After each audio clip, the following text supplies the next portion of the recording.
Assalamualaikum warahmatullahi wabarakatuh. Selamat pagi, salam sejahtera. Saya agak grogi karena Prof. Bungaran di sini. Saya angkatan 23, Prof. Saya dulu dosen saya Pak Bungaran, kemudian muridnya Pak Bungaran, Pak Bayu juga dosen saya. Jadi eh, di sini memang dari dulu cerita sawit ini udah nggak asing. Yang saya hormati Bapak Saiful, Pak Timbas, Pak Gus, Pak Ferry, Pak Ruli, Bu Dekan, dan semua Bapak Ibu yang tidak saya bisa sebutkan satu persatu. Buku ini sendiri dari mulai edisi pertama Pak Tungkot itu 2015-2016 sudah kami bagikan kepada mahasiswa University of Tasmania karena memang sangat banyak hal-hal yang uh, belum jelas buat para mahasiswa itu sendiri dan itu tidak didasarkan atas fakta. Enaknya kalau ke mahasiswa mereka sangat terbuka, begitu kerasnya ketika mengatakan sesuatu kritik, tetapi ketika dikemukakan fakta mereka juga tidak seperti mungkin di dunia politik dan bisnis sana juga sangat terbuka untuk menerima fakta tersebut. Jadi memang buku ini dari dulu sudah memberi manfaat terutama untuk dunia luar sana yang sangat tidak proporsional memberitakan tentang sawit. Next. Kemudian kami juga masih menjalankan buku ini dalam kegiatan summer course. Di USU ini ada banyak kegiatan summer course. Kita khusus kita ambil tentang palm oil dan mungkin lebih banyak fokus ke smallholder karena memang area kita di smallholder yang kita banyak bekerja sama dengan Pak Gus karena dari dulunya juga concern kita sistem agribisnisnya dengan fokus utamanya itu adalah smallholder. Nah, jadi isunya itu dari dulu sampai sekarang ke inklusivitas dan sustainabilitas. Dan yang sangat menariknya di buku ini bahwa ketika kita cerita inklusivitas, kita selalu cerita itu by condition, karena misalnya smallholder. Tetapi ternyata di dunia Eropa, di dunia maju, ada inklusivitas itu yang by option. Jadi mereka memilih untuk exclude karena pilihannya itu. Bahwa kenyataannya kita sudah mendengar tadi keterangan yang sangat lengkap dari Pak Tungkot bahwa itu hal yang sebenarnya tidak bisa dihindari. Faktanya sawit itu adalah bagian dari keseharian sehingga tidak bisa exclude dengan mudah. Kemudian sustainabilitas. Semua setuju tentang sustainabilitas. Dunia semakin tua, populasi semakin banyak, sehingga nggak bisa semena-mena lagi. Kalau di kelas kita kenal dengan opportunity cost ya Prof, bahwa pada akhirnya kita harus memilih, nggak bisa suka-suka lagi karena lahannya segitu-gitunya. Jadi yang mana yang paling menguntungkan dari 3 aspek, sehingga sustainabilitas juga enggak cuma dari lingkungan aja, tetapi juga dari sisi ekonomi dan sosial. Dan itu sangat kental di kita ketika kita shift dari dominan perkebunan nasional, perkebunan negara dan swasta ke perkebunan rakyat. Jadi kepemilikannya segitu-gitu aja, ekonomi itu harus seimbang dengan lingkungan. Jadi isu-isu seperti itu yang diangkat dan sangat jelas informasinya dapat kita lihat di buku tersebut.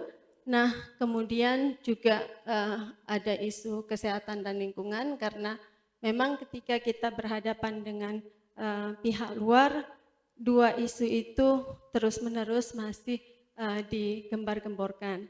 Nah, jadi itu buku ini bisa menjadi pegangan kita karena kita semua adalah duta bagi sawit kita. Jadi ketika misalnya mahasiswa kita di sini ikut di summer course dan kita menginginkan mereka berinteraksi dengan mahasiswa lain dari luar, kita tidak bisa menjadi duta yang baik tanpa adanya pengetahuan yang cukup mengenai apa sebenarnya yang terjadi. Kita tidak menafikan bahwa semakin besar industri itu, semakin banyak masalahnya. Kita tidak menafikan itu, karena kita tidak hanya mau kelihatan bagus, tetapi kita memang mau bagus. Tadi kami diskusi dengan Pak Tungkor bahwa ada tren bahwa biaya produksi itu semakin tinggi, harga sawit itu sangat fluktuatif. Di periode-periode tertentu mencapai titik yang hampir lebih rendah dari biaya produksi. Kalau kita tanya Pak Timbas dan Pak Gus itu sangat detail bisa diceritakan mengenai hal itu. Sehingga ketika kita bicara ini, kita memanfaatkan buku ini, oke, pertama kita ingin mengcounter, dan di dalam buku itu banyak isu karena udah dari tahun 2015, ada hal yang sudah sangat signifikan. Pertama adalah mengenai cost efisiensi, bahwa udah nggak bisa lagi disenggol dari sisi harga, produktivitas, jadi isunya bukan price competition lagi, dan itu sudah setelah bertahun-tahun disosialisasikan bahwa kita itu murah bukan karena menggunakan tenaga kerja murah, tetapi karena kita memang efisien. Dan buku ini terus berkembang sehingga sampai isu yang terbaru sekarang, karena isu nggak akan berhenti-berhenti. Isu yang terbaru EUDR, tadi deforestasi juga ada di sini. Sehingga kalau kita menginginkan informasi itu, bahkan juga sampai Bu Nindya ya Pak ya, juga menggunakan buku ini. Nah jadi di sini kita akan melihat bahwa kita bisa mengcounter bukan hanya katanya atau pokoknya, tetapi juga memang scientific base, dan itu lengkap sehingga kita bisa mengandalkannya. Next. Nah, tetapi seperti tadi yang kita bilang, kita bukan hanya ingin kelihatan bagus. Oke, kita memang mengcounter, dan menurut Prof. Bungaran di buku itu, kita bukan berdebat, kita mengedukasi ya Prof ya. Not our level, hanya untuk debate, jadi not our interest. Jadi kita memang mengedukasi bahwa kondisinya seperti itu. Nah, beyond itu semuanya, ada beberapa hal yang kita memang ingin bagus. Buku ini juga bermanfaat untuk kita. Nanti kita akan lihat satu-satu. Ini adalah isu-isu yang updated, yang sekarang masih diperdebatkan, dan kita masih bisa menggunakan ini dengan kondisi sekarang, karena buku ini bukan hanya membicarakannya dengan menggunakan data lama, tetapi juga data yang terupdate sekarang.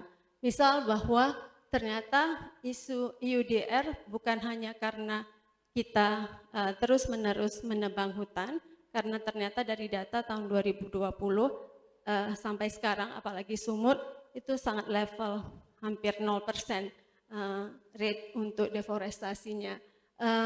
Tetapi memang ketika definisi hutan itu sendiri berbeda, kita bisa mempunyai angka yang berbeda. Jadi sangat saintifik, dan kita semua di sini adalah mahasiswa, akademisi, semuanya di sini cukup beruntung ada yang expert langsung ke sini. Saya juga pengen mahasiswa-mahasiswa saya mengenal Prof. Bungaran, yang kita semuanya mungkin dari IPB sangat banyak merasakan itu ya Prof. Nah kemudian juga update-nya adalah bahwa buku ini tidak hanya general, tetapi juga spesifik ke lokasi. Jadi ada part yang mengenai Pulau Sumatera dan Pulau Kalimantan. Dua sentra sawit, tetapi dengan karakter yang sangat berbeda, dengan isu yang sangat berbeda. Kalau kita cerita konflik lahan, mungkin hampir nggak ada ya Pak Gus di sini di Sumatera. Tapi kalau kita ke Kalimantan, bahkan sampai sekarang itu masih ada. Jadi kita akan mendapatkan gambaran utuh, bukan hanya dari makro level, tetapi juga mikro. Walaupun kalau kita mau lebih detail, kita memang mesti lihat kasus per kasusnya.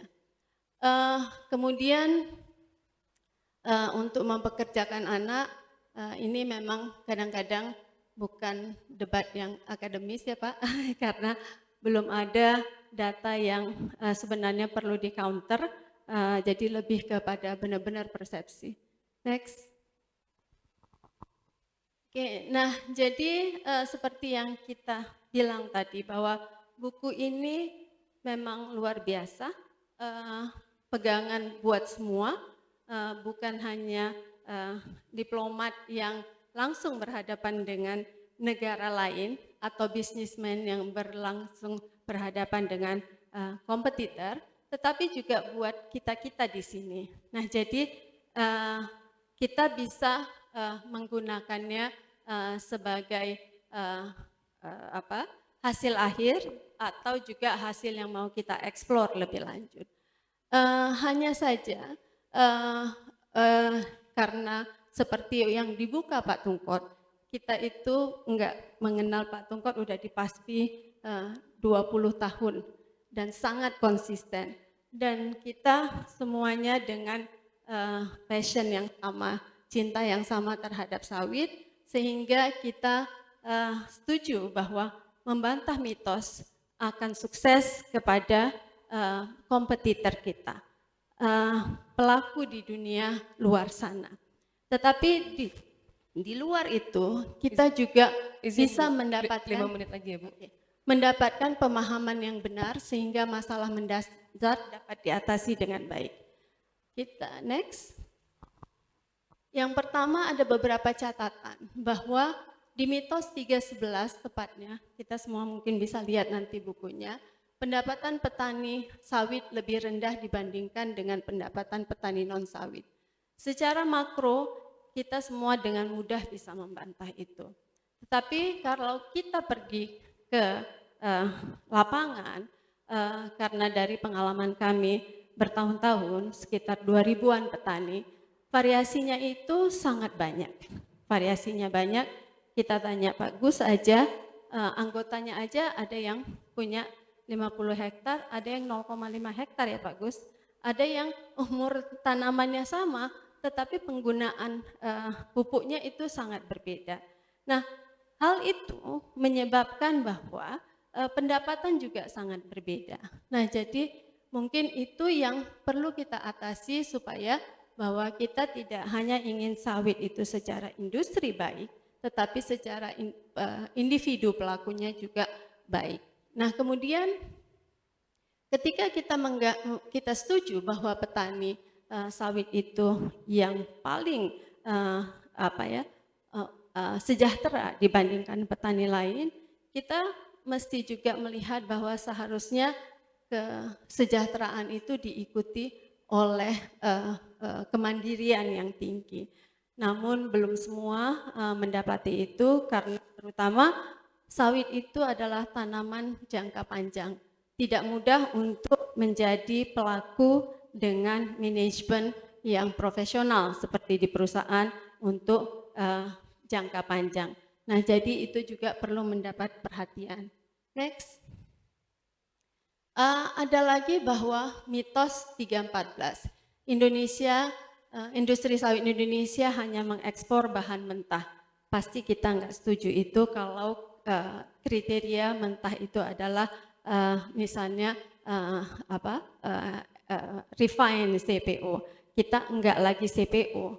Tetapi sebenarnya next, kalau kita lihat bahwa ketika sekarang ini kita bergeser dari CPO dan PKO ke refining, kita belum mendapatkan nilai tambah yang optimal.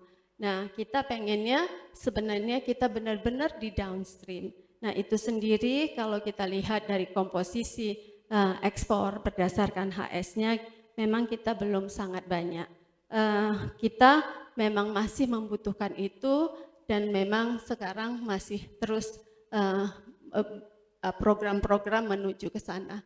Next, kita juga melihat bahwa tadi Pak Tungkot menunjukkan adanya India dan Cina yang mendapatkan manfaat untuk penggunaan sawit, dan ternyata dari hasil kajian pendapatan terbesar ketika kita lebih banyak mengekspor bukan di kita, tetapi di retail, dan itu untuk smallholder, karena fokus kami lebih smallholder hampir 0,0 sekian persen. Nah, jadi kita harus mendapatkan ini lebih banyak dari kuenya sawit itu. Next. Nah, kemudian mengenai kebijakan dan program, ada banyak yang dijelaskan di situ. Kita mesti menunjukkan bahwa kita telah melakukan sangat banyak hal, apalagi ada BPDP di sini yang sangat support, dan itu sendiri dari level presiden, dan itu tidak mudah karena kita punya kondisi kepulauan yang berbeda-beda karakter, pekebun yang kalau kita kelompokkan itu ada 8 jenis kelompok pekebun. Nah, itu sangat kompleks dan kita udah melakukan sangat banyak hal. Tetapi memang kita harus melihat bahwa ketika kita mempunyai kondisi yang sangat kompleks tersebut, maka kita mesti membuat kebijakan yang mungkin tidak bisa sangat general. Misal kita bilang kita mau PSR, dan karena kita memahami satu-satunya jalan untuk meningkatkan produktivitas adalah menggunakan bibit illegitimate. Kenyataannya bahwa sampai sekarang realisasi PSR per tahun tidak pernah mencapai targetnya. Kemudian misalnya sertifikasi, kita yakin bahwa kita bukan hanya produktivitas setinggi-tingginya, tetapi juga kita pengen sustainably manage. Dan kita yakin sertifikasi kita merupakan alat untuk menunjukkan itu. Kita mewajibkan mandatory di 2025, tapi sekarang berarti tinggal 1,5 tahun lagi, baru mencapai 0,03% untuk smallholder, baru mencapai sekitar 50-an% untuk seluruhnya. Dan itu merupakan hal yang sangat jauh dari target kita. Nah, jadi kita punya beberapa program tetapi kurang integrated satu sama lain, sehingga banyak biaya dan banyak waktu yang kita curahkan masih belum terlalu efektif. Next. Oke, saya rasa mungkin waktunya udah pas.